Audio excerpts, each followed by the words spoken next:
Everybody's Bush League Baseball. It's Tuesday night. If you're here live, it's Tuesday night, 8/18, August 18th, middle of the deep dog days of August. It feels like we just started baseball season, and we're in the dog days of August all in one. If you're watching on the replay, thanks, Team Replay, hashtag in the comments. I got a bunch of stuff I want to talk about Bill Sr. But first of all, how you been, man? Yeah, pretty good. Just running a little late here setting up tonight. And I got some interesting news for you this week when you're ready for it. You're probably going to like – I'm going to start with your picture you posted. Little Mikey Trout. Yeah, oh yeah. Instagram page, I don't even remember where I saw it, but you posted it. You don't know the story, guys. If you're new to the show, welcome. Bill Sr., Bill Jr., who hopefully will catch up with us in a little bit, and I go live every Tuesday night, Bush League Baseball. We post some videos. He Bill Sr., they both handle our Facebook page, and he posted a spectacular picture of little Mikey Trout in high school, junior high maybe, pitching. 12 years old. 12 years old. Yep. And he looked so intense. It looked like he was warming up to pitch. Tell me the story about that picture. It's pretty cool. That's when they were in Cooperstown at the Cooperstown Dreams Park. I think it was around 2004. And that was in an actual game at the Dreams Park. Mike was pitching. He played short and pitch for us. And, he was pitching that game. But you look at him then and look at him now. He definitely grew up. I'm a big goals guy, and I put my goals on the stuff I want to accomplish. And I'm really big on that. We should do one for the show. And it needs to have on top, get Trout on the show, because that's a fun story. And come on, he's the best player in the game. We talk about him every week because he's the best player in the game, but it's cool that you have a connection to him. But I'll tell you what, that's a good segue. The best player in the game is either Mike Trout or, dare I say it, Fernando Tatis. My goodness, that dude. Yeah, he's on fire, and he, what we're going to talk about tonight is sort of controversial game last night, but Trout's got definitely a 10-year body of work. I mean, Tatis has got to keep it up for a few months. I'm talking about like the here and now. Right now, it's probably Trout, Blackman, Mookie Betts, and Tatis. Can't ignore Mookie. Absolutely, yeah. So where do you stand on this? I'm an old guy. You're an old guy. We need Bill Jr. in there, but this is the really reason I picked this topic, because I feel like he's closer to the playing ball days. I don't know if I'm considered old school or not. I guess I would. I don't know. It's like the rules. Somebody else defines you. You don't define you. I don't know if I'm old school. I don't like the DH, but I think it's needed. I don't like the shift. All the things that make me feel old school. And then I watch Fernando Tatis swing 3-0, and I'm like, yeah, swing 3-0. So the story goes, Fernando Tatis, they're up big. He gets the take call from the manager, and he lays into one that turns into a grand slam. In tonight's game, up 6-0, he stole third. I'm pretty sure he's going to start getting a ball in his ear. What say you? The way runs are scored in today's game, up 7-0. I think it was the 7th or 8th inning last night. Yeah, feels right. He's a young kid. He's there trying to make things happen. I don't know. Years ago, maybe I would have thought, the unwritten rule when you're up that much. But the way they score runs today, I don't know. I think I agree with him. I hate it. Here's how to not give up a 3-0 dinger. Don't get it 3-0, and don't lay one in there to Fernando Tatis. So the stealing of third doesn't even bug me either. You play the game, man. Like, what are you supposed to do? Take a knee? Yeah.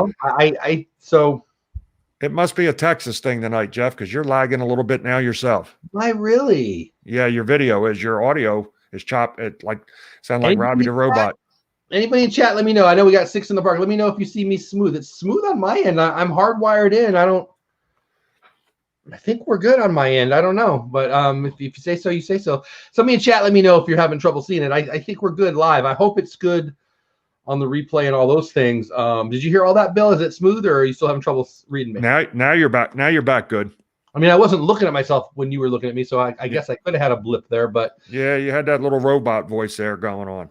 Well, it was I like sticks, Mr. Roboto with my jam back in the day. All right, so anyway, so you're kind of where I'm at. Not such a big deal, it sounds like.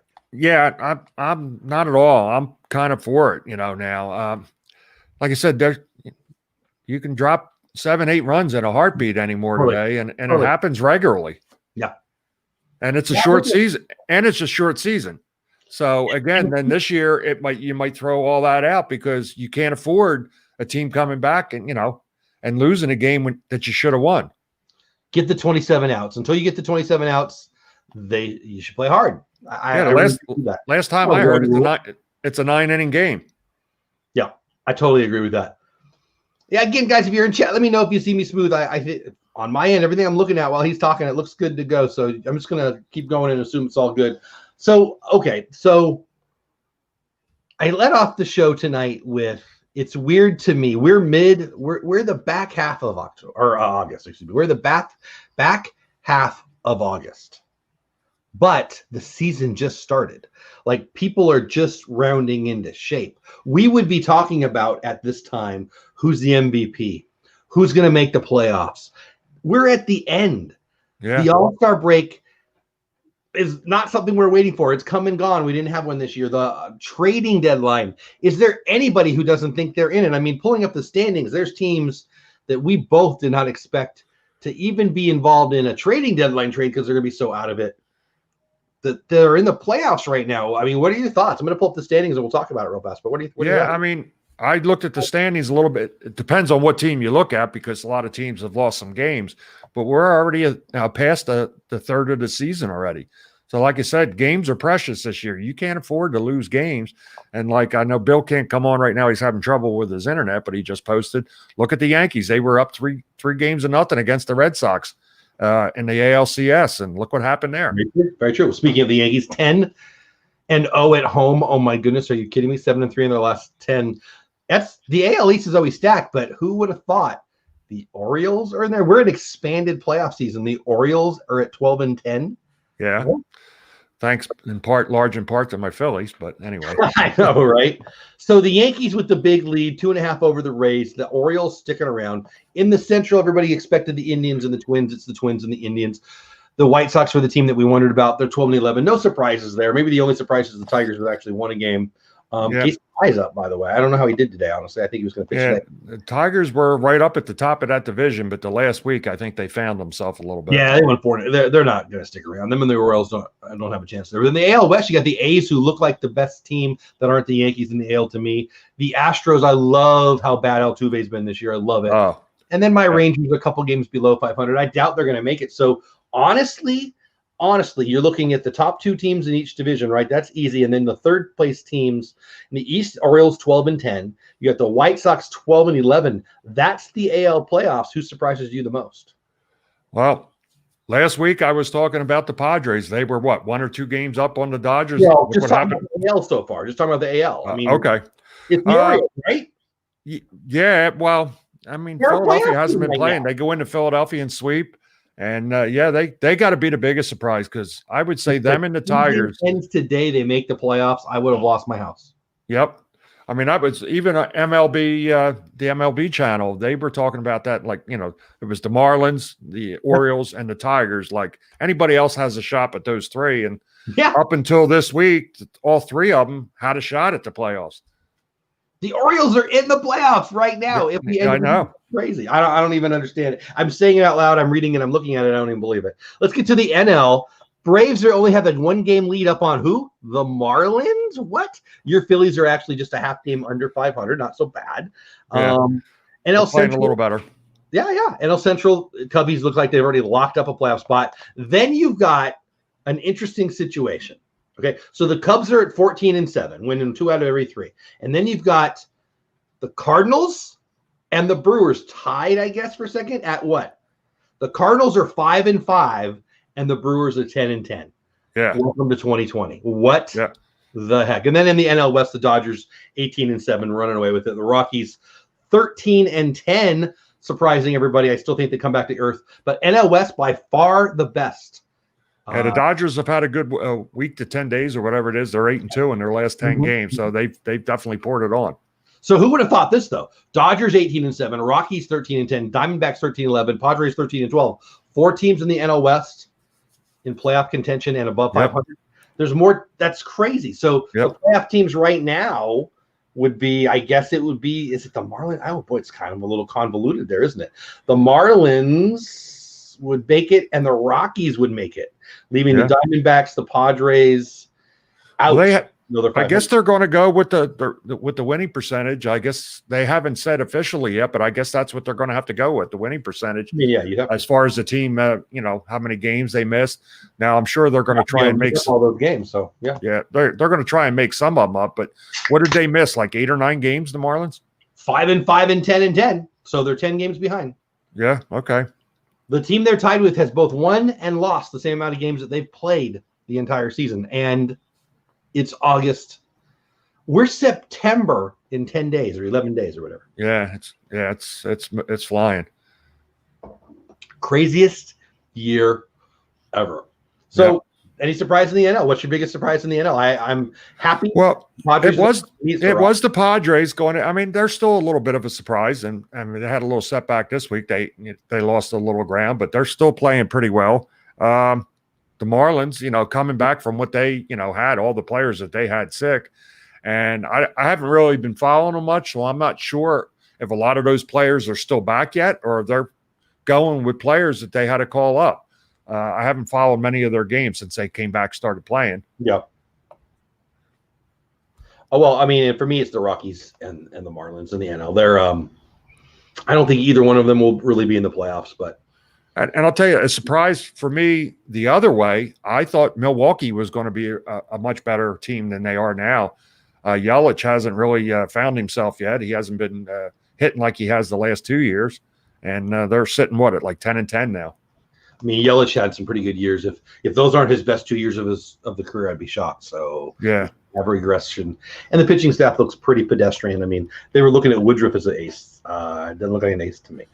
Yeah, and I really thought Cincinnati was going to be a better team this year. Right now, they're sitting right around 500, a game under 500. But I really thought that they were going to take a step forward this year. Yeah. Yeah, it's hard to know what to do with that team. Right. And the Cubs, they had a little bit this week. They were on fire. I think at one point they were 13-3. Then they went 5-5 in the last 10 games, and so they've stepped back a little bit, and let St. Louis and Milwaukee back into the race. Yeah. So back to Tatis. Leads the league in home runs, leads the league in RBIs, leads the league in runs. MVP? Yeah, that's one of the things I was going to ask about tonight. What you guys thought, who the front runners were for the AL and NL MVP, and that's good. I think NL it's got to be, unless you can come up with anybody else, it's got to be Blackmon, Tatis, or Betts up to this point. I mean, I watch the Dodgers more than the average bear, as you well know. If there's a player who's ever played better than Mookie Betts is playing right now, I don't know who it is. I mean, he is worth every penny they're paying him, and I'm saying that on purpose. It's pretty impressive. Bill just texted there. There's a no-hitter going on in Minnesota right now through 7. I'll have to bring the game up here. Looks like you froze on us, Jeff. You still there? Is it Kenta? I'm going to try and bring it up here. I don't know. I'm going to try and bring the game up here in a second. Yeah, I am freezing. What the heck?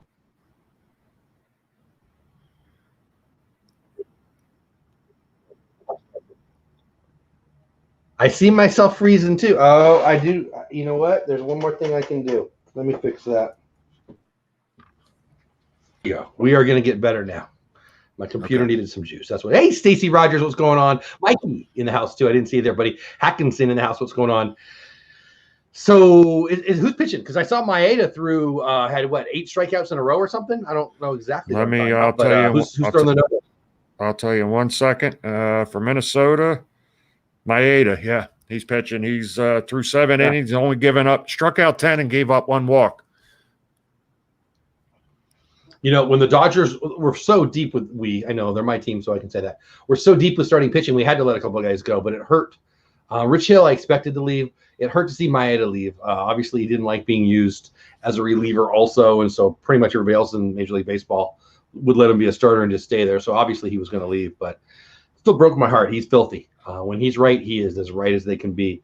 He throws wiffle balls, but not unlike you, Darvish, who I'm a big fan of. Got to watch him here in Texas. Different.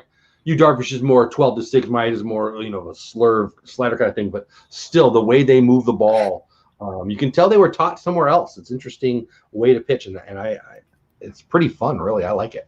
Yeah. Now you ask about MVPs. There's a few. I mean, Bryce Harper's looking great. Your boy, he's coming on. Yeah, he's coming on. 5-15. I mean, that's pretty good. Yeah. Nelly Cruz, I know in the AL, bouncing around a little bit, but Nelly Cruz has been mashing all year. You mentioned Blackman.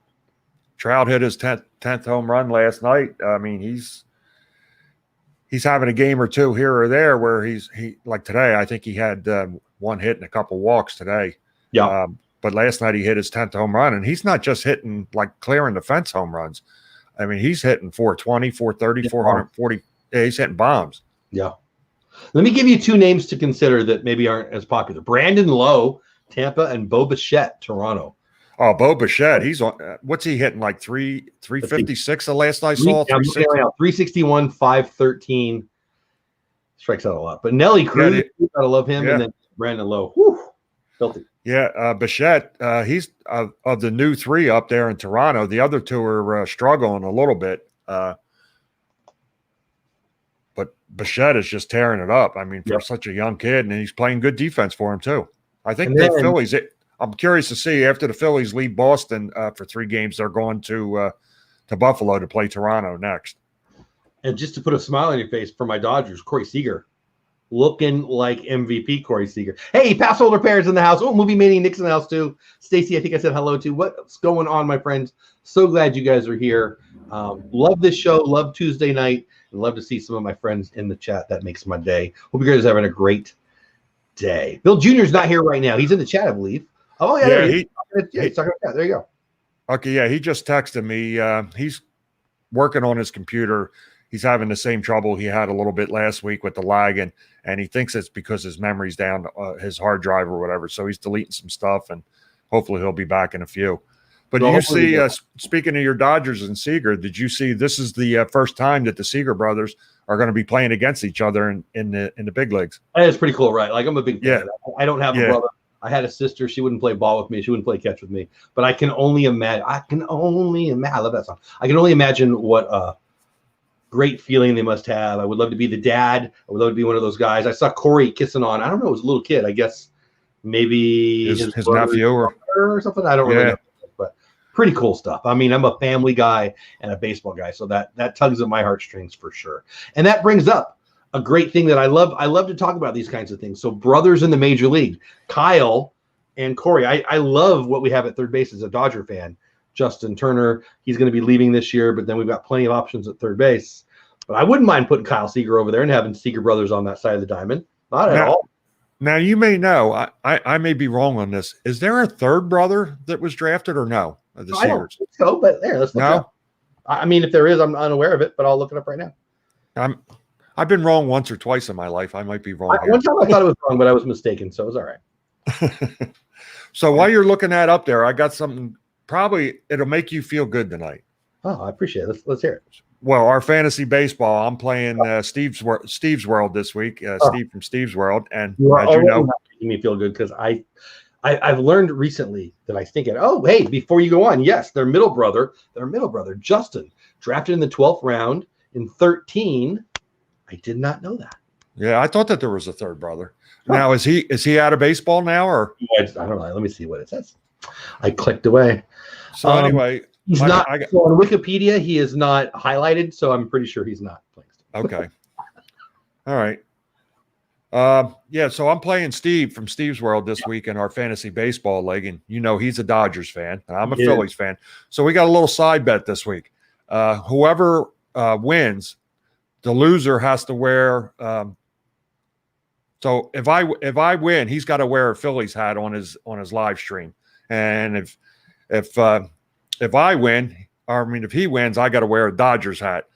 So I told him I was going to go out. I asked him, what size does he wear? I said, I'll go out and get a Dodgers hat, and I'll just get it your size and send it to you when I'm done with it. Because I haven't. He's a big boy. You're a big boy. Yeah. He's a big boy. It could be height-wise. I don't know if that's head size-wise, but. Yeah, well, I'm almost an 8. I'm like a 7 7/8 or whatever it is. So I got a big melon too. So, but yeah, I don't know. He's probably not watching, but hopefully next week he's going to be wearing a little something like this on his head because after one night I'm up on him, and he's undefeated so far. Yes, I was going to say he's undefeated. I'm 1-2, and I'm not happy about it. I like to think of myself as a guy who knows baseball, but clearly I'm lying to myself because I don't know how to win in fantasy baseball. It's driving me crazy. Well, that league that we're in, it's a little tough because I'm used to leagues like every day you can set your lineup. That one is once a week, and that's you mentioned that to me. Well, so I've sent you a million daily fantasy league things to play on DraftKings, but I do. I'm not big into the DraftKings or the other one. It's pretty fun. Well, we'll see what happens. So let me just do a little check here, see where I'm at tonight, because I was up. Kind of give a little inside baseball while you check. I set up. So we're a Google house, and we've got Google mini Googles all over the house, right? And so my wife went, and I don't know what she did. She went shopping. I don't know what she did. She went somewhere, picked up some baby stuff for somebody else's babies. I don't know what she's doing. And I set up in the kitchen a mini Google for her. She's got John Denver. You fill up my senses down in the kitchen, cranking so loud. My gosh, you guys could probably hear it in Philadelphia or wherever the heck you are, Jersey, somewhere over there. It's John Denver louder than he's been in many a year. Let's put that. I'm sure of that. Yeah, I'm looking now. I'm up 101-42 on them, and tonight I'm up 48-16 tonight, and that's with one pitcher that had a -10 for me. Oh. Yeah, that's the thing about DraftKings playing daily fantasy. You get two starting pitchers. Well, you get two pitchers. Right. Bichette's a beast. You get two pitchers. If one of them has a bad outing, you're basically done for. Oh, man. I posted about our show, and I didn't hit send. Here, I'll send it now. It's late. I'll send it now. Oh, well, that's not very helpful promotion. But anyway. I guess you could say it's the thought that counts, but not really. Another little update. I'm looking here. Chico's bail bonds is losing again this week. Chico's bail bonds should win just for the best name ever. Whose team is that? I love that name. Chico, because of our friend and yours, the left fielder who's really just the ball guy or the clubhouse attendant, right? Chico. Yeah. And then Chico's bail bonds from what great movie? Bill Sr. Chico's bail bonds? That's Bad News Bears. Yeah, baby. Who's your favorite, Tatum O'Neal or oh man, I can't please Jackie Earl. There you go. I'm pretty sure it's his name. Jackie. What was his? Yeah, Jackie Earl's his real name. What was his name in the movie? Oh, geez, give me the easier one, and I don't even know it. Kelly. Jeez. Yeah, Kelly. Yeah, Kelly Leak. That's it. Kelly. Yeah. Yeah, I liked him. Yeah, he was the bad boy. Supposedly. You're like 13 and you watch Bad News Bears, you can love Tatum O'Neal. But now that I'm 50, I can't love Tatum O'Neal because she's like a little girl. It's creepy as heck. What the heck? That movie's fairly rough. Like I watched it the other day because I love it. I mean, it was on. I didn't watch it, but it was on. And I guess I had forgotten how inappropriate it is. Yeah. Which is why it was great. But my favorite is at the end when 2, 4, 6, 8, who do we appreciate? And then little snot-nosed shortstop just tells them off, and they go at it. Great old time. I love it. I love the attitude. Cracks me the head. Yeah, I think he told them they can stick their trophy where the sun don't shine. That's exactly what he said. And then little Tanner, and then the little Jose or Juan or something, but little guy in the outfield that makes the catch. Vic Morrow, yes, great as the bad guy coach.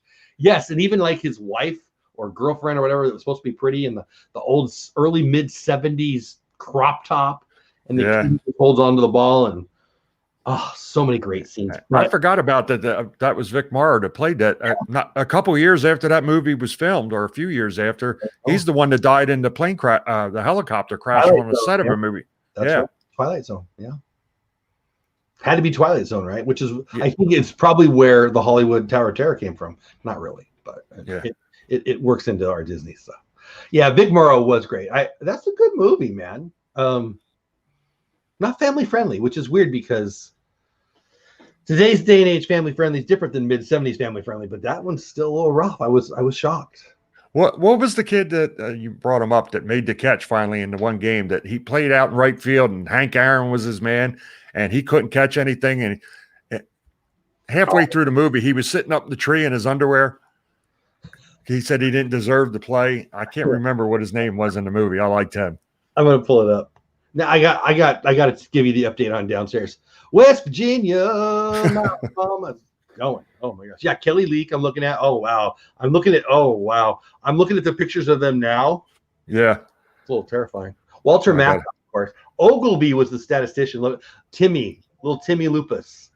Yeah, wow. Lupus. And the shortstop, the little badass. What was his name? I'm looking for it. I loved him. I still love him. Oh my gosh, these pictures are of them now that I just happened to pull up. Tanner. Yeah, Tanner Rourke. Was that his name? Tanner Boyle. Boyle. Okay. Rourke, an actual pitcher in real Major League Baseball. Yeah, he was. Yeah, Tanner Rourke. He's pitching still. Oh, okay. Tanner Rourke. Jackie Earl Haley. Actually, he's a great actor. I don't know. This is a little off topic, but you like U.S. history, yes? Yeah. Gettysburg, one of the great movies of all time. Yeah, that was great. Whoop. Sorry about that. That's Bill texting me. I like it.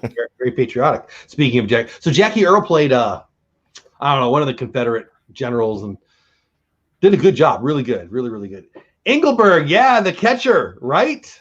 Oh, yeah. He comes up and the pitcher tells him off, and the catcher yells back, and then he hits a bomb. Good. Oh my gosh, I didn't know that was Bill. He texted me. He said he's going to hop back on now. He said he's watching he was streaming the baseball game on his computer, and that was coming in fine. So hopefully he'll come in fine. Pop on in, Ahmed. Yeah, Ahmed was the kid in the tree. That's it, right. Ahmed. That's it. Hey, Swaggy, what's going on? Don't let the Phillies get hot. What's going on with you, Swaggy? Yeah, I mean, we could do a whole show. You're killing me, Smalls, in the background. There's no way that movie gets made without the Bad News Bears. It's. Yeah, I think that was a good movie, but I kind of lean towards the Bad News Bears as a movie I liked a little more. If you take out, Jenny Peppercorn, then I'm with you. But I still, just the studliness to go up and, receive mouth to mouth from the hot girl at the pool. I mean That's every 90-year-old's goals right there. That's pretty cool. He took one for the team. He did. He took one for the team. He won. What are you talking about? He didn't take one. He won the lottery. The team learned how to do it from that. Yeah. And then I love at the end where they give all the advice, or the updates. Right, what they're doing. He's got like 13 kids. Him and Jenny got like 13 kids. Love it. So funny. Greatness. Yeah. I never had a boy, 4 daughters. I got 3 grandkids now. I got one grandson. I guess I have some hope there. Maybe one of my granddaughters or grandson will be a baseball fan. I had plenty of autographed baseballs laying around the house. Never had any trouble with them taking the balls. They might take one of my Disney items and go smash it in the backyard, but they're never going to take my Babe Ruth autographed baseball, which I don't have. Yeah. Yeah, I have a lot of autographed baseball. Bill's got quite a few of them now, but I had quite a few autographed balls. But the one thing, I think I brought it up on a stream here before, my grandfather gave it to me. He was a Yankees fan growing up. When he was a kid, his dad took him to Yankee Stadium. Nice. And Babe Ruth was playing, and it was a giveaway day. And it's a little pocket knife. It's about that big, but it's in the shape of a baseball bat. And it's kind of like dark brown and light tan camo. And it's got Babe Ruth's name engraved in the sounds cool. Bat. Yeah. So I still have that somewhere. Did you ever look up the value? I bet it's it's probably been 20 years since I looked it up. I think it was a couple $100, maybe $300 back then. But like I said, it was a long time ago. I'd have to look it up. So you get your grandkid, your grandson, your granddaughter. They break into your autographed baseball section. Which baseball would be your least, the baseball that you least want them to take and play with the dog in the backyard? Whether it's the most valuable or the one you love the most, whatever. Well, I'm not sure if Billy has it now. He might have it now, or if it's still in my safe. I'm not sure. But we got one when we talked about before when we saw Yogi Bear over the Boy Scouts thing over in Atlantic City. That's nice. I have a Mike Schmidt autographed baseball, and he autographed it, and Hall of Fame. Yeah. And so we won that in like a Chinese auction. So that's probably my favorite baseball that we have. That's cool. I've got a Schmitty ball, and I got Schmidt and Ashburn. I've told you this before. Yeah. Halloween. That's my Hall of Fame inaugural thing. For me, I've got a Dizzy Dean ball, which I'm very proud of. I didn't get it signed by him, but I acquired it. And the one I got in person probably that I love the most probably won't surprise you, the great Tommy Lasorda. Yes, I would vote for him for president. I would vote for him for dog catcher. I love Tommy. I will cry like a baby the day Tommy Lasorda passes away. Okay, we got Maheda's pitching now, and it's 2-0 Twins, top of the eighth, and the first batter here, he's got an 0-1 count on him. I bet you know this answer. I think it's 3. Which modern day ball player, I hope I have it right, broke up 3 no-hitters in the 9th inning? I might have the number wrong, but Let me guess, it's a Dodger? it's not. Really? I'll give you a hint. It's somebody that I know you love. A Philly, then. By the way, the concert downstairs is now Stevie Nicks for anyone who's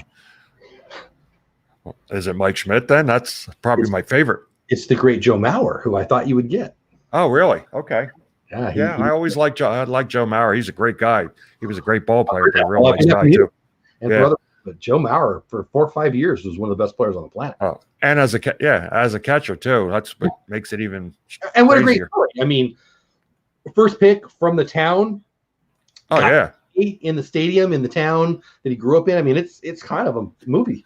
And his whole family was athletic. I think his mom was a big softball player. I don't know if she played for Team USA back in the day or whatever, but she was like supposedly a great athlete. And his grandfather, I mean, it's just the whole family.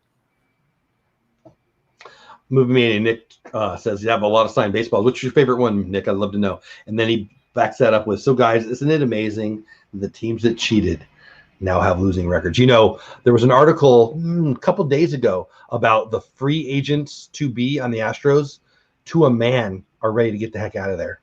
Like, I don't know how real it is. Why would the reporter know that? But it makes a lot of sense. Why would you stay? And they're getting such a free pass, right? Not only do they not get any suspensions, but they don't have any fans lighting them up like they would have. I mean, it's like, who has an advantage with this horrible pandemic? Well, yeah, there's about 18 Astros that do. It's kind of rough.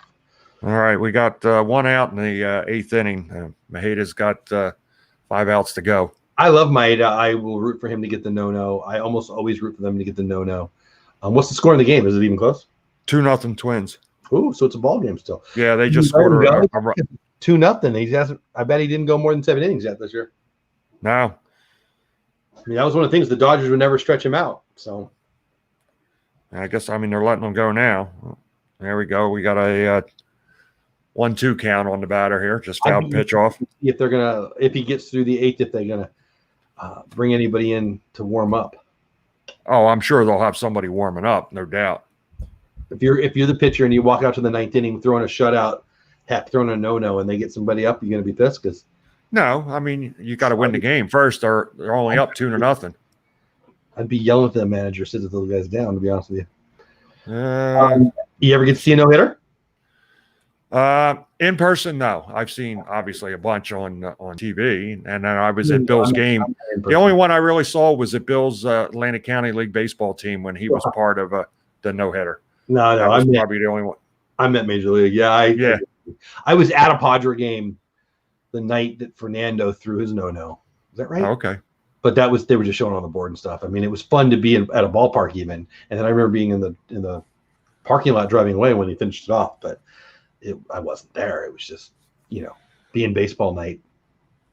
I was in the parking lot at Jack Murphy Stadium pulling out of the game when he finished it up. And I guess it was in LA. I'm assuming it was a home game. I don't really know. Good stuff. All right. So tell me the truth about your Phillies. What do you think? You happy? You think I wasn't happy last week when they lost 3 in a row to the Orioles, but sweeping the Mets always makes things better, and it also made things better. I had a little bet with a friend of mine. I got a bet with him for the season, the total series. Whoever wins the most games, we got a bet for he's a bartender at a local craft brewery I go to, and if the Phillies win the season series, he's got to bartend wearing my Phillies jersey all day, and he owes me a beer. Or the other way around, I go in, I got to wear the Mets jersey for the day. Love it. Yeah, I've got one of those with my Padre buddy Andy. The Dodgers versus the Padres. Andy, it's the bet is for each series. So we won the first series. He owes me something. I'm sure it'll be in the mail any day. Then the Padres went up 2-0 on me. So I thought I was going to owe him. I thought it was a 3-game series. I thought it was done. We win the next game. I call him. like, yeah, I don't know. I guess I'll get something in the mail to you. And he's like, no, there's another game tonight. And of course, my Dodgers won the split. Yeah, nice.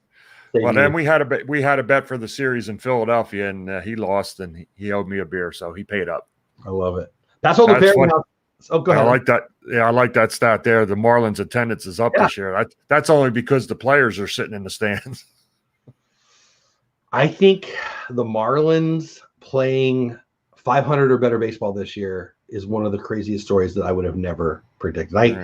I'm kind of a baseball nut, and I bet I couldn't name 5 Marlins right now. That's crazy, right? This batter here, who is it? Ramirez, it looks like, for Milwaukee. He's battling here. He's got a 3-2 count. He's fouled off about 3 pitches in a row at 3-2. I'm rooting for you, Kenta. I'm rooting for you. Moving Me Nick says, of course, most of them are signed by Yankee players. That's all right. He's at 105 pitches right now. Mickey Mantle and Derek Jeter, plus I have a Joe D. I had a Joe D on a 3x5 card. I sold it, and then I've got a Mickey Mantle 8x10. I don't even know where it is. I have to. It's kind of faded now because it's in the sun, but my parents have it up in the shop here. It's probably one of my best things is I have a picture that I took of Derek Jeter at the old Yankee Stadium that made the cover of a magazine. Dude, that's really cool. Hang on one second. It's right. I'm looking right at it. And while you go get it, I'll tell the story. Unfortunately, I have a story about my Mickey Mantle 8x10 autograph. So I may have told it before to Phil. I'm not sure, but I'll tell it to you guys in the chat right now. So I picked up – there's a baseball card shop in San Marcos, California that I used to go into on occasion. It was pretty well known in the area. I got to know the owner, seemed like a nice guy. When I was in high school, me and my buddies were all in a fantasy baseball league that he put on. We shopped in there all the dang time. And I bought a bunch of things from him throughout the years. And then he was going out of business. So he goes out of business and he's having a sale and he's selling everything. So we all go down there and he's got 50% off sale on this and 50% off sale on that. So I bought a bunch of stuff, a whole bunch of stuff, a Nomo autograph, a whole bunch of stuff. And the best thing of the pile was an 8x10, beautiful 8x10 autograph by Mickey Mantle. Now, I'm not an autograph expert by any means, but if you're a baseball nut like me, if you're into the world of collecting, you know Mickey Mantle's autograph, and it looks real to me. And I know the guy, heck, he was 40 years my elder, but I considered him a friend, right? So I buy the 8x10 along with a bunch of other stuff. A couple of years later, dude's in the news. Dude's getting sued for what? Selling fake autographs. So the odds of my Mickey Mantle autograph being real are slim and none. And that really stinks. Yeah, I have I forget what they're called. That they were like an envelope and they had like a foil print or something on them. I had one of those of Mickey Mantle, and it's somewhere, and it's autographed by Mickey Mantle. That's cool. Yeah, I've got a few of those. The first edition, whatever. Yeah. I got cachets or something. I think they called them or something like that. Yeah. This is the picture here. Like I said, it's a little faded because the sun hits it here all the time. I don't know how good you'll be able to.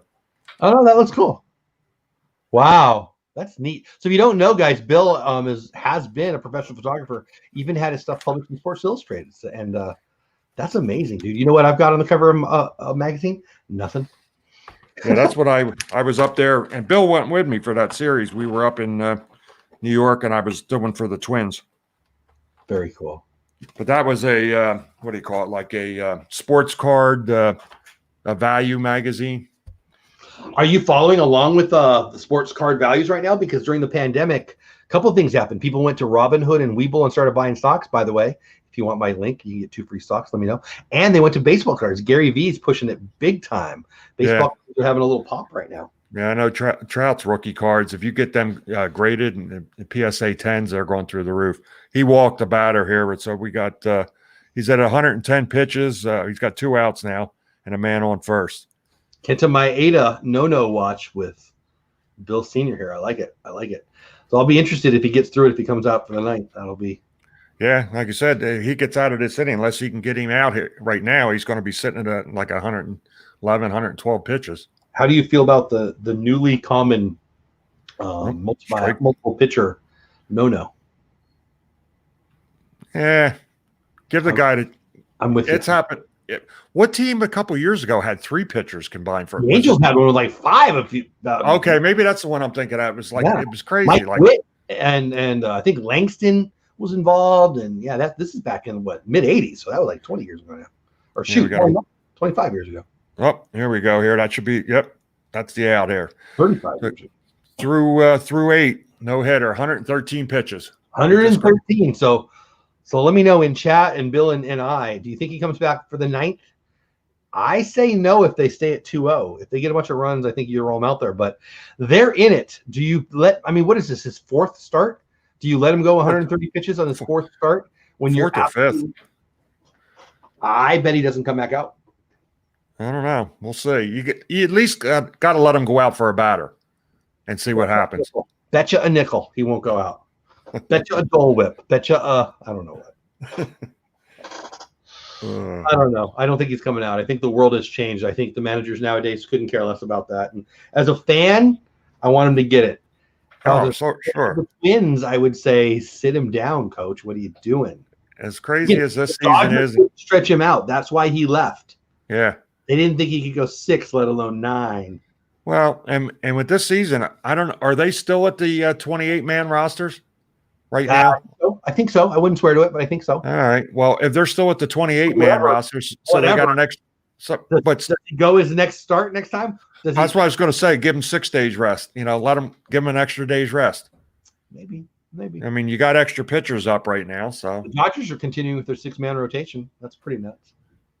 Yeah, and I mean, and they're probably all going to be, just about right come playoff time. So that could work out really. That could work out really well. They got railed yesterday, so they might be done with that experiment. But I actually like Ross Stripling a lot. He's the one. His first start, I think, certainly one of his early starts, it was in San Francisco, throwing a no-no, and Dave Roberts took him out. I remember it was a big deal because his dad was in the stands, and then his dad came out and said, "Oh no, it's the right thing. Thanks for taking care of my son." That's what we're doing too. The Dodgers traded away Stripling and Peterson for a dude who can't hit 200 right now. Good thing that trade didn't go through. That was you were just talking about a little earlier about Harper, maybe for MVP. He's hit a 3-run homer tonight. Yeah. The Phillies, when we went on the air, they were losing to Boston. I think it was like 3-2. They're up 10-5 now in the bottom of the 7th. I think we have a guest who's not even a guest. He's actually a normal guy on the show. Bill Jr., how's your internet? Oh, it wasn't the internet. It was the computer. It was getting bogged down by Photoshop and Adobe Illustrator and all kinds of stuff. So I had to delete that out of the hard drive and start fresh. There you go. I love it. Well, I'm glad you're back. I don't know how much you've been following the conversation, but basically we're talking about autographs, little Mikey Trout throwing in as a 12-year-old, your dad on the cover, and a little Kenta Maeda no-no, and all kinds of other stuff. Oh yeah, I've been keeping track of the whole stream as I've been working on my computer. It's been a good one so far. There's been a lot of stuff going on the past week in baseball. Fernando Tatis thing, I put in the comments. I mean, you got to play hard the whole game, 27 outs. I mean, 6-run leads disappear. I mean, 3-0 in the ALCS can disappear too. So you got to keep sending it. I put it on the thumbnail and the title mostly because I wanted to get your take on it. So yeah, did you ever bump into a time that, I don't know, I guess my question is, are you an old school guy or not? I really feel like I teeter the line. It doesn't bug me, man. Throw 3-0 strike down the middle. I'm gonna lay into it too. I don't know if I like the stealing the third base as much, up 6-0 like he did again today. But to me, that's more about, you don't need to steal third, man. It's so low value to steal third, the return on investment. But that's almost strategic. Not even old school. What say you? Are you an old schooler? You like those unwritten rules or not so much? It depends on the rule. I mean, yeah, like not throwing at a guy's head. Yeah, it depends on what he did and stuff. But I don't know. Stealing third there doesn't make sense, strategically at all. So there's really no reason to do it. I mean, yeah, I get it. You want to steal third. The return on that investment is so low. Yeah, I mean, you want to get 90 feet closer, but unless absolutely. I don't get it. Unless you're Dave Roberts trying to steal second for the Red Sox, it don't really matter about stealing third there even. But what out was it that he made it? Was it the second out or third out or? He was just the day after the grand slam when he ignored the take sign, then he steals third out 6-0. That's always the unwritten rule. You don't make the first or third out at the third out. I'm assuming that there was one out just because of that rule, but I think that the players nowadays are less educated or the baseball education has changed so much. Like there was a guy thrown out at 30 the other day. When I was 10, I bet. I knew if I was on second on a ground ball in the infield, if you can get in front of it, you go. If you can't, I mean, that's the easiest rule to remember of all time. I see guys get thrown out every week on that. I mean, there's so many things that I was taught as a kid that the major league players either weren't taught or more likely now just disagree with. What do you guys think? What surprises me the biggest with the major league players, and I wouldn't say it's a high percentage, but it's a really good percentage. There's some horrible base runners in Major League Baseball. Oh, I totally agree. I mean, as far as setting your feet up, cutting the inside of the bag, rounding second or third, it's just crazy. Probably one of the best base runnings that I saw was the other night in the Phillies game when they came back when Harper hit the single and the Phillies won. Who was it? Bill Quinn. He wound up going home. Perfect jump and then a perfect slide in the home. I mean, the catcher blew the tag by a long shot, but he couldn't have scored if he hadn't had the perfect jump and the perfect slide. Yeah. Yeah, the slide was textbook. Man, he went right to the back point of the plate, but very rarely though do you see good base running. And Pass Holder Pair just brought the comment up there about last night after the slam. The next batter got thrown at, and I think the coach got suspended a game. Yeah, it was here in the Rangers guy. Yeah. Two guys got suspended, I think. I don't know. I don't want to say the wrong thing. I think that's right. Yeah, I think it was at least the coach and maybe the pitcher. Yeah, I think so. I don't know. I feel it doesn't bug me when people get buzzed. It doesn't. I mean, maybe it's because I was a pitcher and I couldn't throw hard enough to hurt anybody. But if I wanted to hurt somebody, I had to hit them right in the right spot in the elbow because I just didn't throw that hard. So maybe I'm that way, but you're gonna be okay. You're all right. I mean, looking back at the day, pitchers today really don't do it. I mean, the plate is theirs. I mean, if you're crowding the plate, they're throwing at you. They're trying to push you back off the plate, and probably the greatest at that at all time was Bob Gibson. Ryan Clemens. Yeah. I liked that. I still like that. I think it's part of the game. You back them off. Now, I'm not saying go head hunting. I'm not saying be Juan Marichal and take the bat out and beat on the catcher. I mean, there's a line, but I'm more mad at Pedro Martinez throwing the helmet at whoever that was. I don't even remember. Or dumping Don Zimmer, 900-year-old Don Zimmer, than anybody who's buzzing a guy. It doesn't bug me. I mean, I guess you could do some damage to him in the head, and I got to take that into account. But I mean, what? It's baseball. It's a ball. It's like we're not going to tackle him in football. I don't understand some of that stuff, but whatever. Maybe I'm just old and dumb.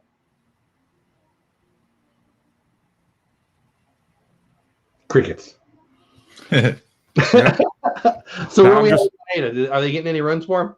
No, we got one man on, nobody out, and 2-1 count on the batter for the Twins. So he might be sitting on the bench for a little bit here. We'll see. We'll see if you're right, if he comes out or not. I hate to keep making it about my house, and it has nothing to do with baseball, but I think I may have made the largest mistake of my entire life with, I'm upstairs, and I'm positive my wife would be mad at me if I was listening to this music as loud as she is. And man, I can't tell who it is now, but it's loud. Oh, it's screechy too. I don't know. Oh, yeah, that's weird. We can't hear it. Good. Well, my door's closed. If I open up my door, my hair might blow back.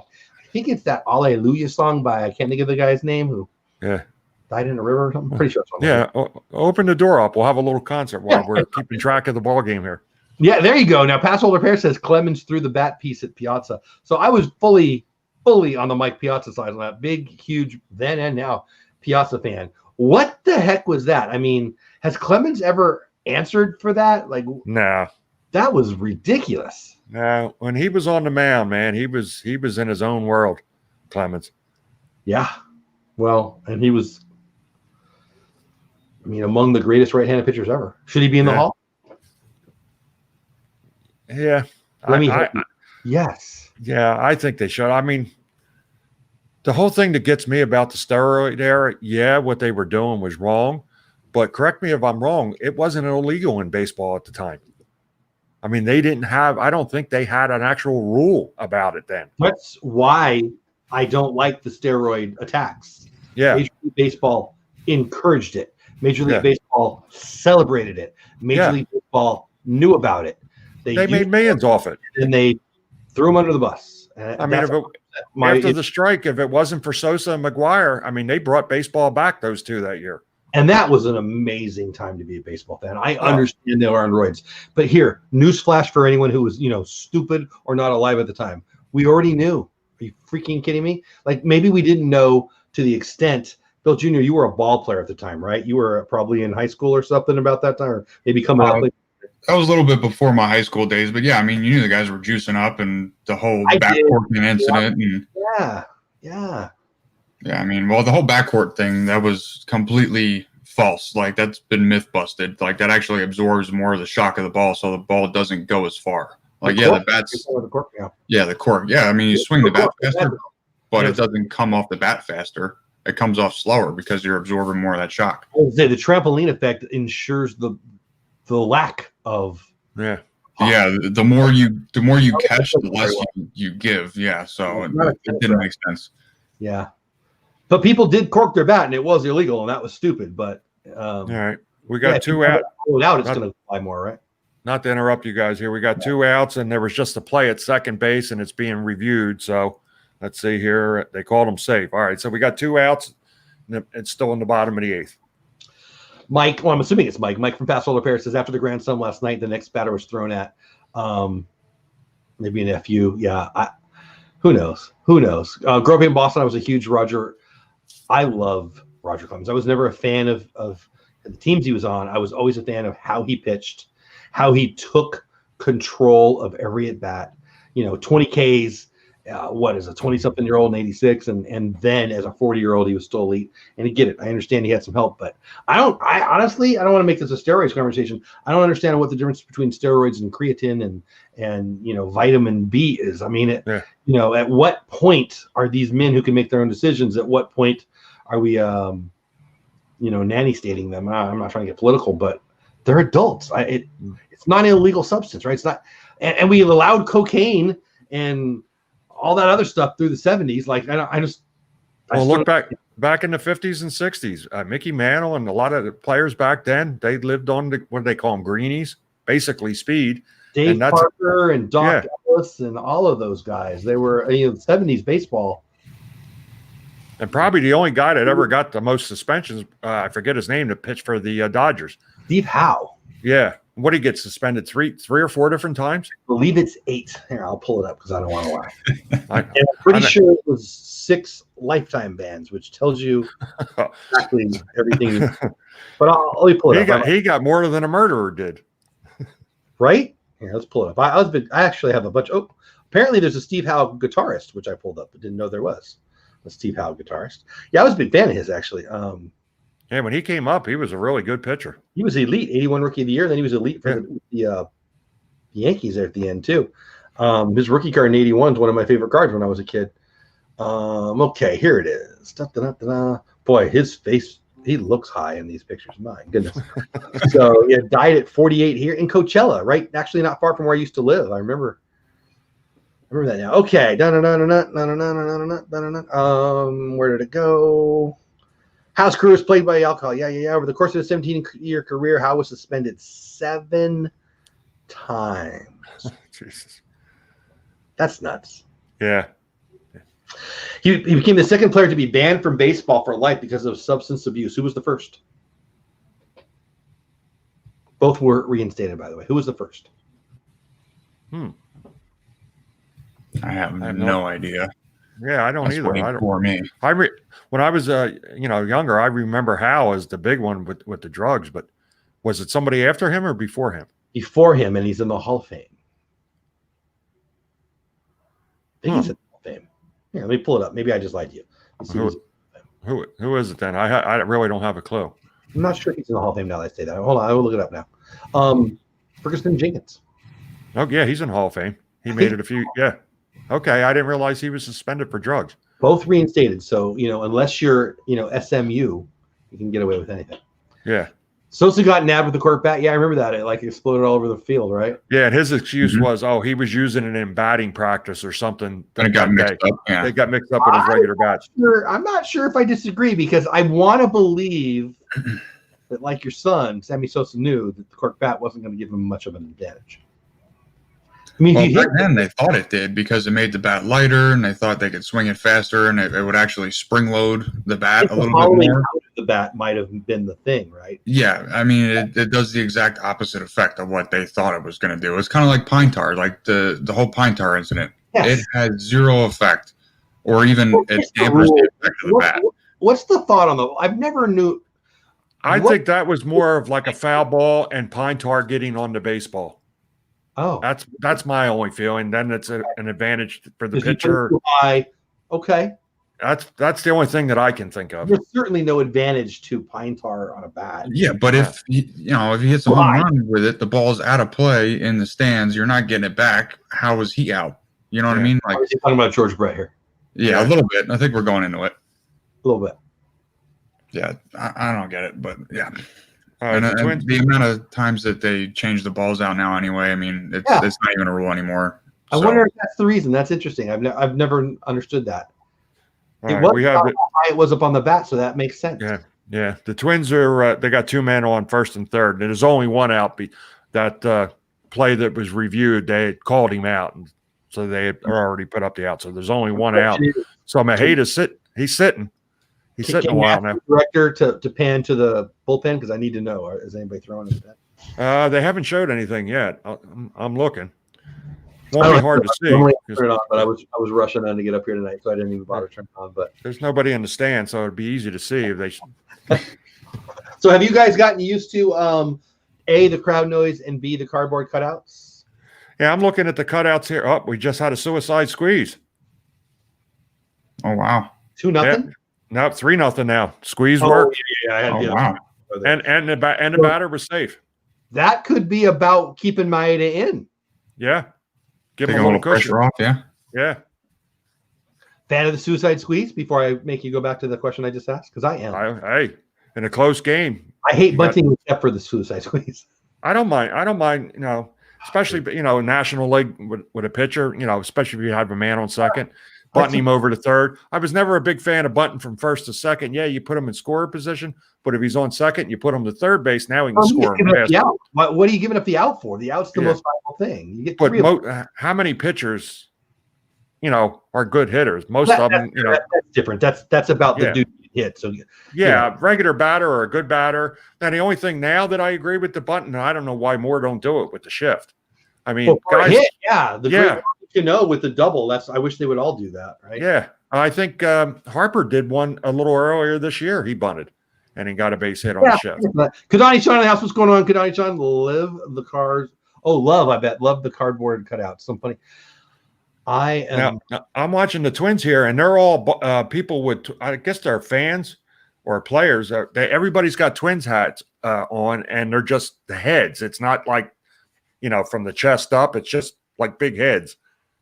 Looks like those things you can buy to stick on your wall. I forget what they're called. Oh yeah, the fat heads. Fat head. I've actually bought some of those for my Boys and Girls Clubs. So I don't know if I like the cardboard cutouts, but I do like that Kadani Sean says some funny memes.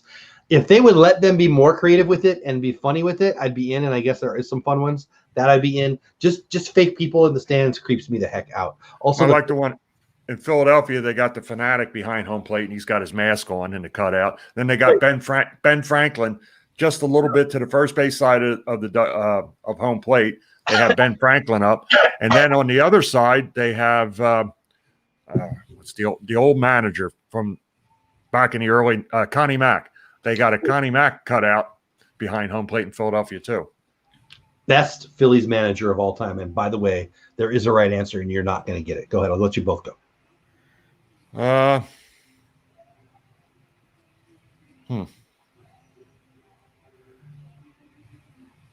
I don't know. As far as record-wise, I forget who it is all-time winnings. Best in general means mostly a Dodger, just for your knowledge. Okay. So who do you know now? No. I'm trying to think who from the Dodgers. No, I have no idea. I'm going with Manuel, but that's definitely not who it is. It's definitely not. I'm thinking you're going to say Boa. I love Larry Boa. I hate that he's a Philly. I love him that much. Yeah, I was thinking when they won their first World Series, but I never knew he was player for the Dodgers. Well, no, he wasn't. That's what I'm saying. And Okay. I love Stacy's in chat. And she says Dallas Green, but no, the right answer is Danny Ozark, the great Danny Ozark. Oh, Danny. Well, he was back in the 70s when they were playing your Dodgers. Yeah. You get to get beat in 77 and 78 by Tommy Lasorda. Well, and he got, and they were 76 too. He got lost 3 years in a row in the 76 he lost. NLCS. Yeah. I don't care about us. So give me the Maeda update before we're at an hour exactly, right? Let's say that the last no-hitter for the Twins was May 3rd, 2011. Francisco Liriano. Oh, you should have let us guess. He's out there. Okay, he's out on the mound warming up. Liriano. Maeda's warming up. Really? So I'll take. You can, whenever you mail me that thing that I won way back when that I still haven't got yet, you can mail me that nickel with it. Is it a pin? What do I don't remember what it was. Well, then it's a crock. It's a crock, all right. I have never claimed to, put a deadline on myself. No, the correct answer is Dallas Green. Stacey, I love you, but wrong answer.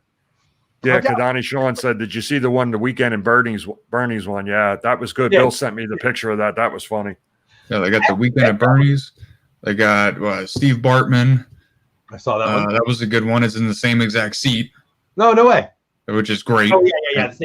I knew that. And then I think in Colorado they got a character from South Park that was like in one of the episodes he was like fighting in all the Little League baseball games and then made his way up to at the Rockies game and was like getting into fights at the Rockies game. So they put him in the stands. That was pretty cool. That's greatness. Yeah, there's some good cutouts around the league. And the Twins have their new guy that they just got last week in the trade. He's in at second base now. That guy that he got in the what? Yeah, the trade. What was his name? Adele. I don't know how to pronounce his name. Smith. No, yeah, that's it. Jones. Joe Smith. He's in at second base for the Twins. No. Who's on first? What's on second? I don't know. Some. Oh man, it just got broken up. And whose glove did it go over by 6 inches? The guy that just came into the game. Ball will find you. Yep. The ball finds you. Right? That's literally that far over his glove. He got twisted one way, and the ball. Who did he come in for? If he's taller, I'm yeah. Tim Pruitt in the house. What's going on, Tim? Long time no see. I was thinking about you the other day. I was looking at. Well, I won't tell you what. And I think that was the first pitch of the inning. So Kenta is coming out. Yes, they just came out to bring him out of the game now. But you know what? As a fan of Kenta, I'm happy for him. Gets to be on Sports Center. Is anybody watching that? Did you see the ratings have been coming in for baseball is actually doing not so bad compared to the other sports. Have you seen that? Yeah. Hockey, I don't know how they've been doing. I know basketball's been in the toilet. Yeah, it was basketball. Maybe it was just against basketball. I don't really remember what it said. I remember being pleasantly surprised. So I didn't think about the comments of the Texas managers. Well, I mean, I pulled up the article. What did he say that was so controversial? Maybe I better look at it again. Yeah, I didn't. I saw that he was ticked off. You could see it in the dugout last night. He was ticked off, but I didn't hear what he said in the press conference or today. What I remember seeing that he said, yeah, I guess that's right, is the game has changed. Is what he didn't like it. What I saw didn't bug me at all. Am I missing something? No, I didn't hear what he said. No. Woodward suspended for actions following Tatis Jr.'s grand slam. Texas Ranger pitcher Gio Bout, or however you say it, who threw at Manny Machado after Tatis' grand slam, has been suspended for 3 games. Manager Chris Woodward also received a 1-game suspension as a result of the pitcher's actions. Woodward served a suspension Tuesday, blah, blah, blah, blah, blah. They were both fined, blah, blah, blah, blah. We know that. Okay, I'm not pounding my fist on the table saying this was absolutely horrendous. I just thought it went just past the line, says Woodward. Is it worse? Jace Tingler, the Padres manager first year, he's from Texas. He was he a bench coach last year? I don't even remember now. Well, he wasn't happy either. You could see when Tatis was walking back towards the dugout, he was like going like, what? First thing he said to him is that you missed a take sign. So I don't know. Is there more that I missed? I just flipped over here. The Phillies scored 3 more in the top of the 8th. They're up 13-5, and Of course, I have Jay Bruce on my fantasy team, and he was supposedly day by day, so I didn't play him this week. Of course, he took one deep tonight. He's streaky. He's a hard guy to put down if you got him because Hoskins finally hit his first home run tonight. Finally. I love the guy. He has been slow this year. Nothing at all yet. Yeah, Kadani Sean, I think that's hilarious too. Movie Meaning Nick, what did he say? Tim, I'm glad you're healing up, buddy. You hang in there, buddy. Praying for you. Tatis Jr. hit a grand slam. Yep. Yeah. Harper, Harper's 2 for 5 tonight, and he's hitting 367 now. He's on fire. Yeah, Nick, we kind of let off with Tatis and a little bit about that. We talked about it a couple times. I guess between the three of us, I think we're all pretty much it didn't bug us. Is that a fair assessment? I mean, 3-0, you have to throw a strike. I'm allowed to swing. I don't like the under rules. Like I used to think that way, but like I said earlier, and this year it's every win counts, and you can't take it for granted. A team can score 5-6 runs in the drop of a hat. Just like as an athlete, though. Philly scored 7 in the 6th tonight. I mean, you never know. Yeah. So I'm the hitter. I'm playing for my team, but I'm playing for my family too, right? Like, yeah, I'm playing for my next contract, all those things. I'm supposed to give up a pitch. Yeah. So I'm passing on that. Thank you very much. Yeah. As a 50-year-old, they don't let me play anymore. So every pitch, I would love to have any pitch back, right? I mean, it goes away. So I don't know. Yeah, and then you got the aspect of it that if you're hot, swing the bat. Like if the shooter's hot, you pass him the ball. Same in basketball. So if you're on fire and he grooves one down the middle at you, it doesn't matter what the count is. You're going to smash it. So you're seeing a beach ball, go ahead and rock it. Like, especially I don't know why everybody's so pissed off about this. Like Pass Holder Pear said, you see it, 3-0, you're getting a meatball. I mean, nowadays not so much, but yeah, I mean, you might as well sit in there and pick a pitch in a spot. Many times when I was coaching, I'd say that pick a pitch in a spot, and if you get it, let it fly, baby. That's probably one of the biggest knocks probably the only knock that I've had on Trout in his career. And last year he kind of changed it a little bit. He would never swing at the first pitch, and he'd let a ball just grooved right down the middle, and he would just let them go. And that's probably the best pitch he's going to get at the at bat. Why do you let it go? I mean, there's a few ways to look at that. Sometimes they're just trying to get the pitcher out of the game. I mean, if everybody takes the first strike, the pitcher's very rare.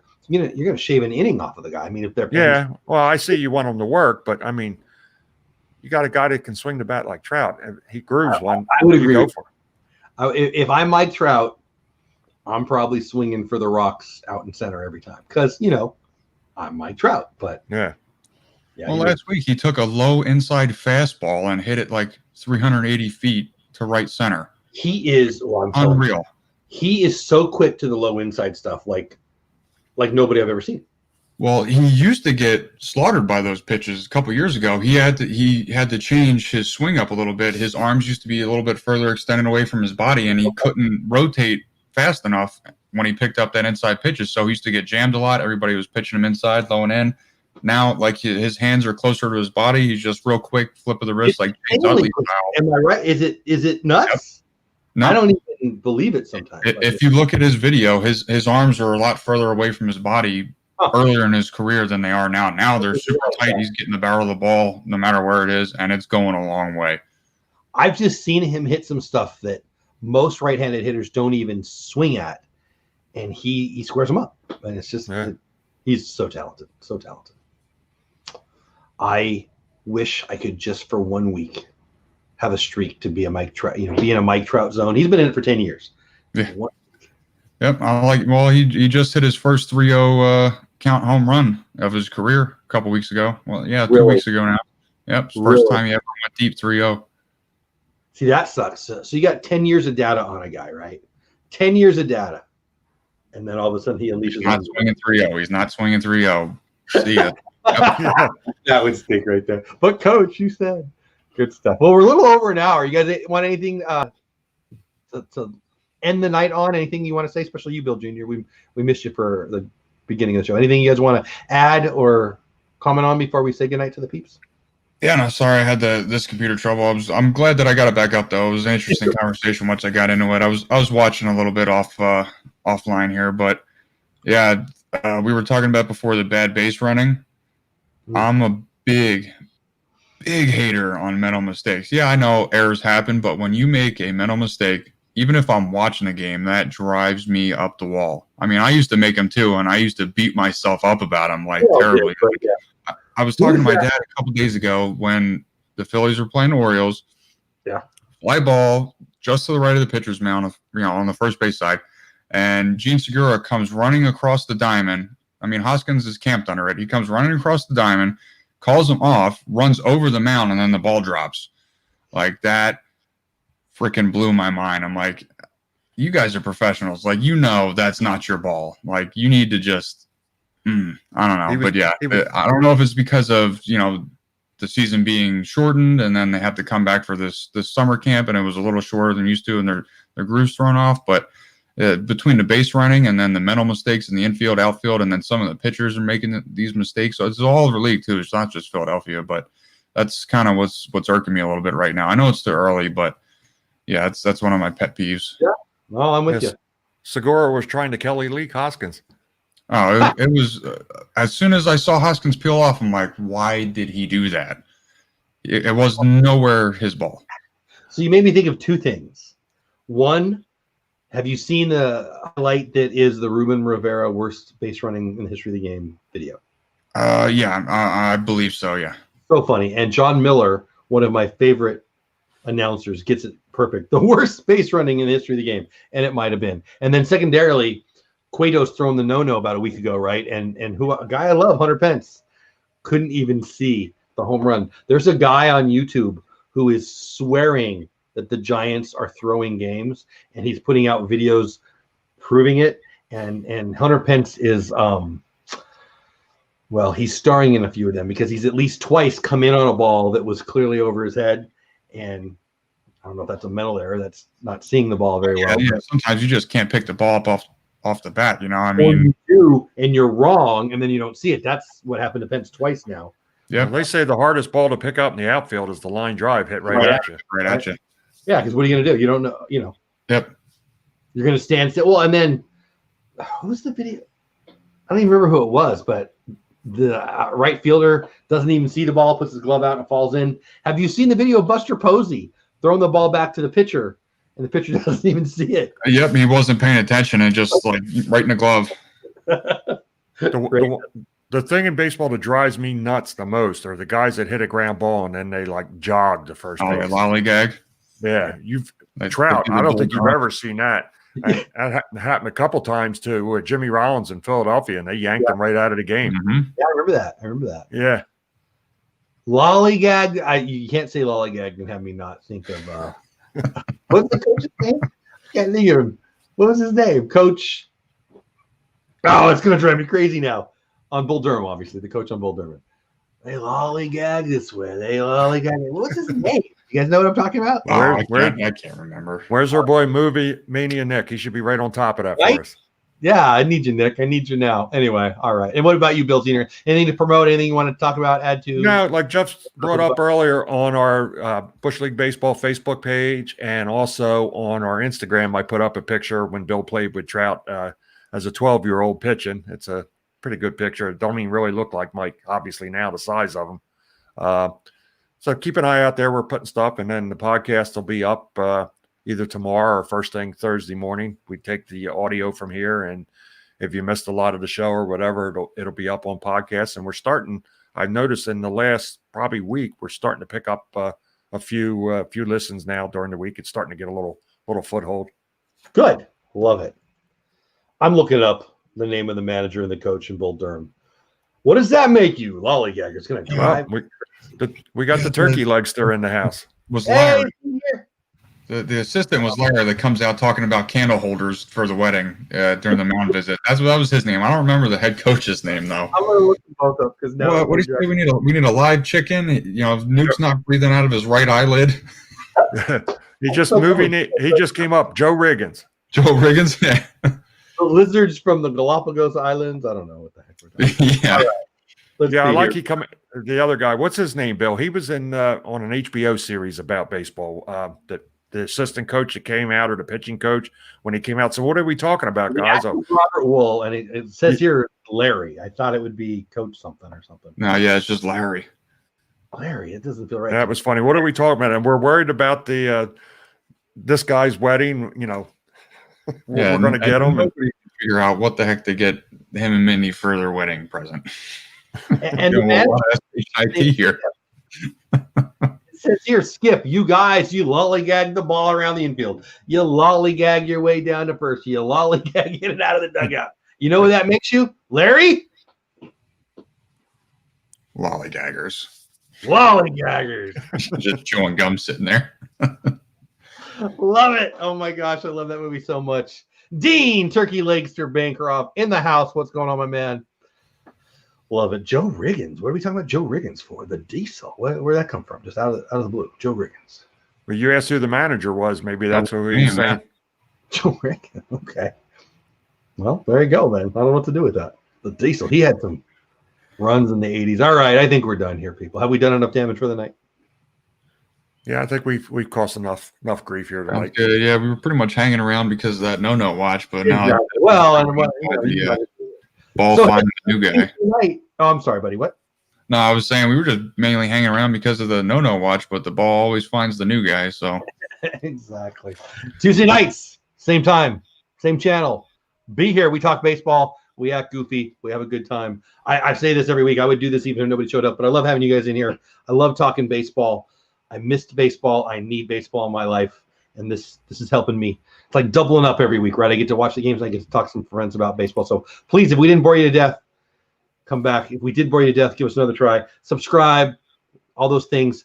Facebook page. You want to talk about the Facebook page and any place else they can see stuff from you? And no, as I said, there our Bush League Baseball Facebook page and our Instagram page.